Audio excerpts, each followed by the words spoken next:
I wrote down some notes on a question that I had a friend tell me about yesterday. And essentially that question was, if you had to go back and change one thing that you have done in life, what would that be?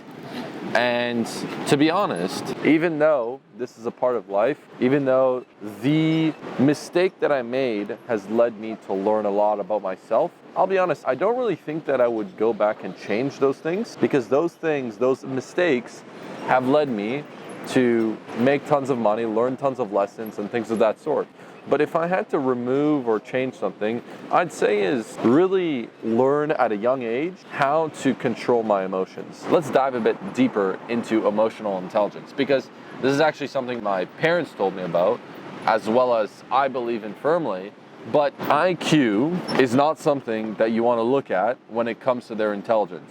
EQ, emotional intelligence, is something that I personally think is more important to look at when you're trying to see if a man is it or not. Are you able to control your emotions, maintain frame, when this crazy thing happens, right? When your boss fires you, are you able to maintain your composure and utilize logic to make the right logical decision? Or are you making an emotional decision? Are you telling him fuck you? Are you doing a lawsuit with him? Are you like going crazy, right? I'll be honest, there was some points in my life where I was doing some work and I was almost anxious. I had like anxiety when going and doing that work. I was making a lot of money, but I had anxiety going and doing that work, which has led me to do emotional decisions. Just to be completely honest, most men have issues with emotional control. And why do I say this? Because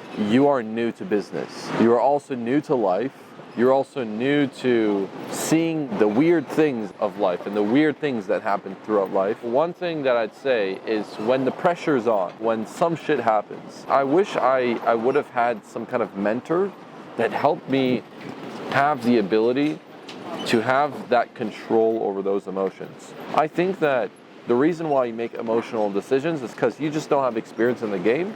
And so you need to have a process, especially if you know that you make shitty decisions. You need to have a process of how you make decisions. What is the process of you going through a decision? And so I'd say generally my process is really, it's almost like a robot is going through decision-making process. It's like, all right, it's either yes or it's no, right? And you have a decision to make. Yes, this is what's gonna happen. This is what I'm gonna lose on. This is what might not happen, whatever it is.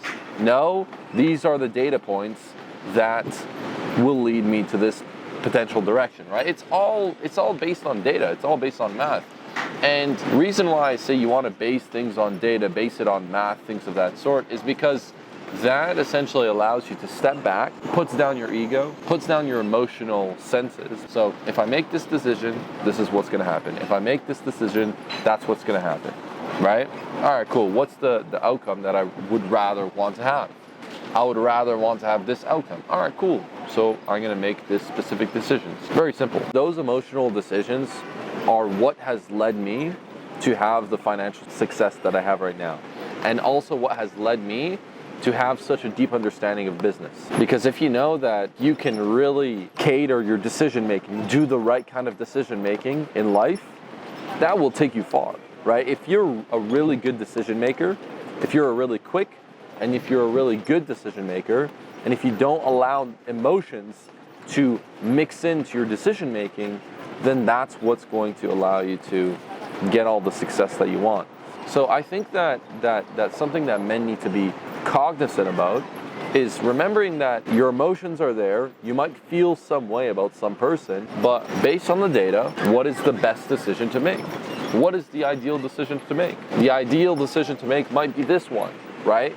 But your emotions tell you to go on the other way. Emotional decision making is something that you've got to learn how to avoid. And if you master your emotional intelligence, then that is what's going to lead you to not only avoid doing the wrong decisions, also take you really, really far in life, because you'll do the right decisions that will lead you to really far outcomes in life. Hopefully you gained some value from this video. I appreciate you watching this video until the end.